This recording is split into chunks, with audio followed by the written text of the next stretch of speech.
Hai o ki te manmeri, me te pila ama mas true long lukumu narapila time.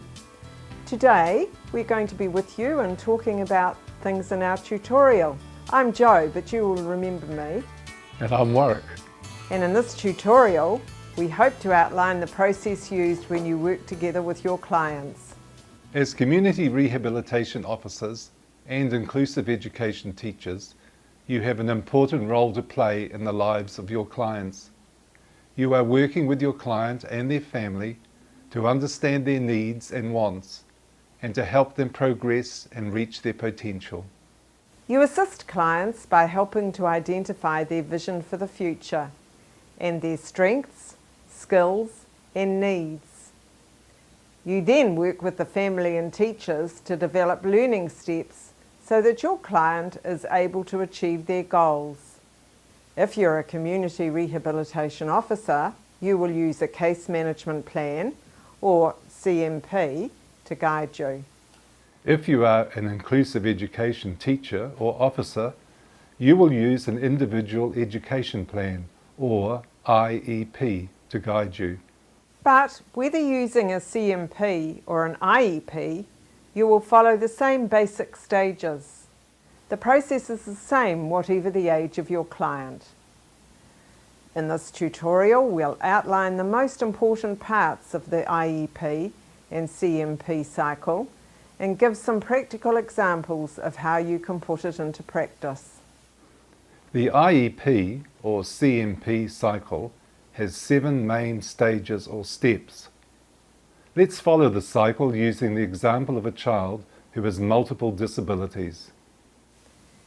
Stage 1 of the IEP or CMP cycle is to build trust with the family and get to know the client. This is where you explain the process, discuss the expectations of the family, and help them to realise the potential in their family member. So how do you build trust with the family and client? Let's hear from Angie, who is working with the child. I develop trust with the family, like when I come to the home, they greet me and they are happy and they ask me if you could help us with our child. So I feel that they've got trust in me so I can help the child. How can you describe to the family what an IEP or CMP is? For CMP, I explain to the family that I'm making a plan how to help the child with the development. Stage 2 of the IEP or CMP cycle is to assess the current function in all areas of development. Assessment is gathering information about the client. It is important to carry out assessment to get an idea of what the client can do now and to identify the next step to work towards. Assessment is an ongoing process of gathering information. Sometimes it will be in one session, and other times it will be over a period of time.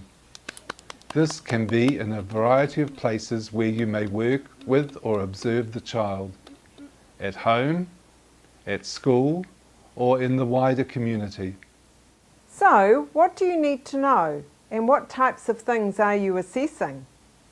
For the first time, I assist for the physical, that's for sitting and standing. And for the vision, I try to move the objects too close to a eyes, so to catch if eyes are moving with the color of the objects. And for hearing, I make sounds close distance and then close to her ears, if she could hear the sound that, or the noise that I'm making.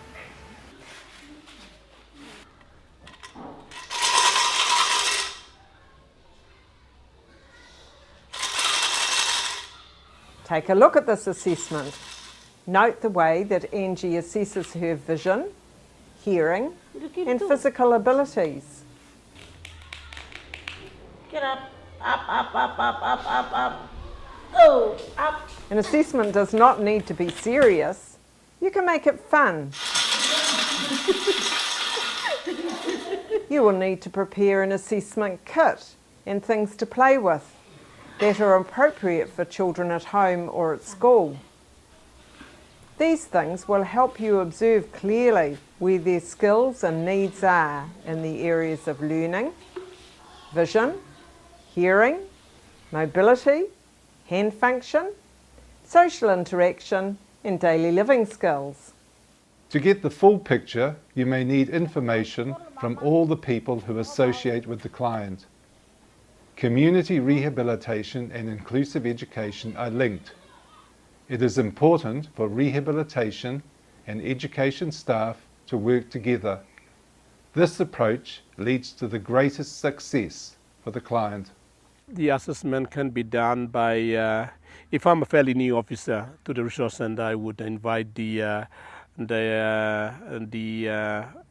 people who has been there for a long time, very experienced people, maybe the physiotherapists,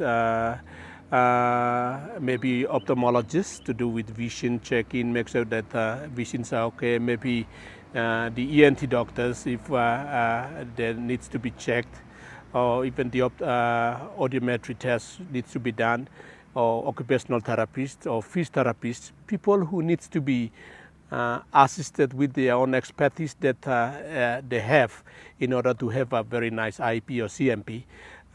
Without this information from this expertise, there may be one or two things which I may be doing is not correct. So if we have those people available, I would invite every one of them to come in and then come up with the very workable IEP or CMP for this particular child, and then we can all work towards it. Stage 3 of the IEP or CMP cycle is to arrange the IEP or CMP meeting. These meetings can take place at home, at the resource centre or at school. So, who can you invite to these meetings? At an IEP meeting, it is necessary to include parents, resource centre staff and the mainstream teacher. Others may be consulted or invited as needed. For a CMP meeting, I invite the parents and my colleagues from CBR and Inclusive and the deputy principal. However, if you find it difficult to organise the meeting because some people can't attend, then interim goals can be set and taken to the parents for their approval. If the parents or the teacher cannot come to the IEP meeting, I can always do the IEP and let them know of the IEP that I have. So they could observe the IEP, check the IEP, and if there's anything they are not sure of, they do not want, they could see me. We could make changes. Stage 4 of the cycle is for the IEP or CMP meeting to take place to agree on the long-term and short-term goals for the client. This is a very important part of the cycle, as the goal that is decided will guide the activities and services to be provided and how the progress of the client will be measured. A goal is the desired result that the client or family want to achieve. This is called person-centered planning. When we complete the IEP or CMP, we must write long-term goals and short-term goals. A long-term goal is an activity or ability to work towards over the next 1 to 2 years. These long-term goals will be based on the assessments in Stage 2. A short-term goal is a task or skill to achieve within a shorter period, like the next 3 to 6 months. A long-term goal is something that you want to achieve at the end. And in order to achieve that long-term goal, you have to have 2, 3, 4, 5, 6 different short-term goals. So you have to go step by step in order to you achieve the bigger one. Because if you have a long-term goal there, and if you don't have the short-term goals, I don't think you will achieve that. So it's like you're climbing a step. Let's take a look at the goals set with the family. The long-term goal is standing and walking, and it's for 2 years. A short-term goal is kneeling to standing 5 minutes, 3 times a day. This is the first step on the way to reaching her long-term goal. Many people find it challenging to write a goal. However, it can be easy if you follow these guidelines for SMART goals. SMART stands for specific, measurable, attainable, realistic, and time frame. Let's think about each of those letters in more detail. S stands for specific. A goal must be specific so everybody knows what they're working towards. M stands for measurable. A goal must be measurable because it gives me an assurance or an indication to measure the progress and to see the child moving from each step in life. A stands for attainable. A goal should be attainable so that the child may experience success. Success builds on success. It's important to think about whether the child will be able to reach the goal that is written. You can think about it like moving upstairs. Once a client gains a certain skill or ability, there's a foundation to build on. Achievement of short-term goals contributes towards achieving the long-term goal. R stands for realistic. When setting a goal, it is important to think whether it is possible for the client to reach with the resources that are available. You might need adaptations like sign language, braille, changes in classroom management, or changes in the curriculum. Sometimes there may be additional people needed to assist in the classroom or at home. The goal must be realistic because it will help me to really measure the progress of the child, which are the things that I can do it. If my goal is not realistic and if I'm just planning anything, I will not be able to achieve the short-term goals that I have for the bigger goals. So the goals must be realistic. T stands for time frame. Every goal must be guided by a time frame. This will help everyone stay on track so the client can progress. It is important to think of a realistic time frame to achieve the activity. It could be by the next month or the end of term 3. We should have a time frame because sometimes we may come up with a goal and then we might be working on that particular goal for months and years, and then it's really boring. So we have to set up very achievable goals so that we have to work towards that certain period of time. But if it doesn't work, we have to sit down, review where did it went wrong, and then you come up with a new one. If you write a goal that is specific, measurable, attainable, realistic, and has a time frame, it will be easy for all the people to know what they're working towards together. Let us move on to the next stage in the cycle. Stage 5 of the IEP or CMP cycle is to make a plan for how the goals can be achieved. This is when you identify the activities that will help the client progress with the goal.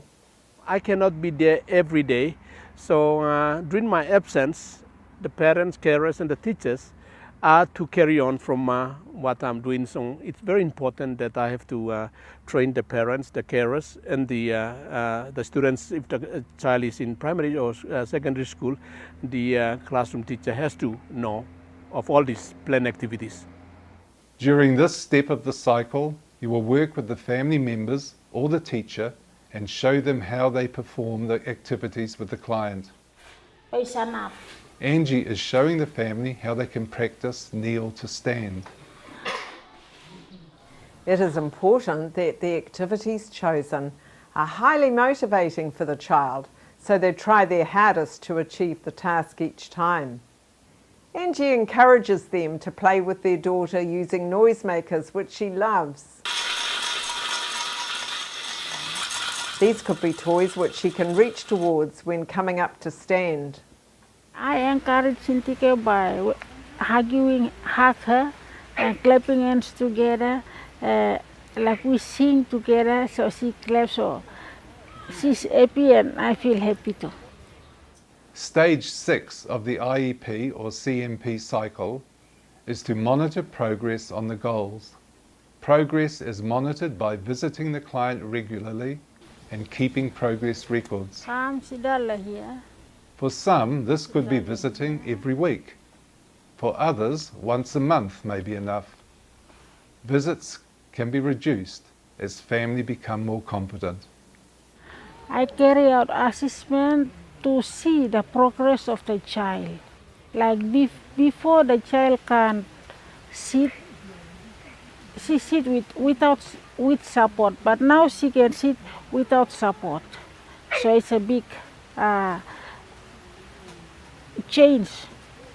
This is an important stage, as the client may not make progress towards the goal if the family or the teacher is not having regular contact with you. They may need encouragement to continue with the activities as you have shown them. Using a checklist is a good way to measure progress. So in order for me to present to the family, I have to come up with a checklist so that every time during my visit, whatever that I'm doing with the client to achieve that short-term goals, with the help of the checklist to make sure that whether this client has achieved whatever that I plan on, so that it will be kind of a guide to the family. Stage 7 of the IEP CMP cycle is to meet with the family or teacher and client to share progress. Reviewing what has been achieved so far encourages everyone working together. It's not my IEP or it's not your IEP, it's our IEP that you as a parent, I as an officer, and we are setting this IEP for this child. When the long-term goal has been achieved, it is time to start the cycle again by making a new long-term goal to work towards.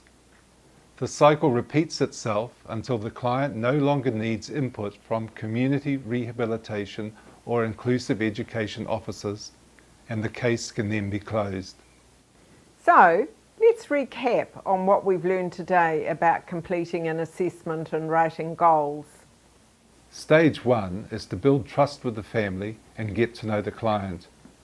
Explain the process, discuss the family's expectations, and help them to realise the potential in their client. Stage 2 is to assess the current function of the client in all areas of their development. It's important to carry out the assessment to get an idea of what a client can do now and to identify the next step to work towards. You may involve other members of your team or medical services to help you with the assessment. Stage 3 is to arrange the IEP or CMP meeting. Think about who is the best to be at the meeting. The family is always included in the CMP. For an IEP, every effort must be made to include the family, but if this is not possible, you can write the goals and check with them later. Stage 4 is for the meeting to take place to agree on long-term and short-term goals for the client. Remember, the goal is the desired result that the client or the family wants to achieve. That's person-centred planning. Achievement of short-term goals contributes towards achieving a long-term goal. Goals should be SMART. That is, specific, measurable, attainable, realistic, and have a time frame. Having a SMART goal will make it easy for all people to know what they're working towards together. Stage 5 is to make a plan for how the goals can be achieved. During this step of the cycle, you will work with the family members or the teacher and show them how they can carry out the activities. Stage 6 is to monitor the progress on the goals. You monitor progress of the client by visiting them regularly. It is important to teach the client, the family, and the teacher what to do, as you cannot be there all the time. This is how you empower them. The family and the teacher may need encouragement to continue with the activities you've shown them. And stage 7 is to meet with the family and client to share progress. When the goal has been achieved, it is time to start the cycle again by making a new goal to work towards. This cycle repeats itself until the client no longer needs input from community rehabilitation or inclusive education officers, and the case can then be closed. And here are a few key things to keep in mind. It is the client's goal, not yours. Empower the client, family or teacher by teaching them what to do. Teamwork is important. Positive encouragement and reward is essential. Remember, success builds on success. Thank you for watching this tutorial on assessment and goal setting.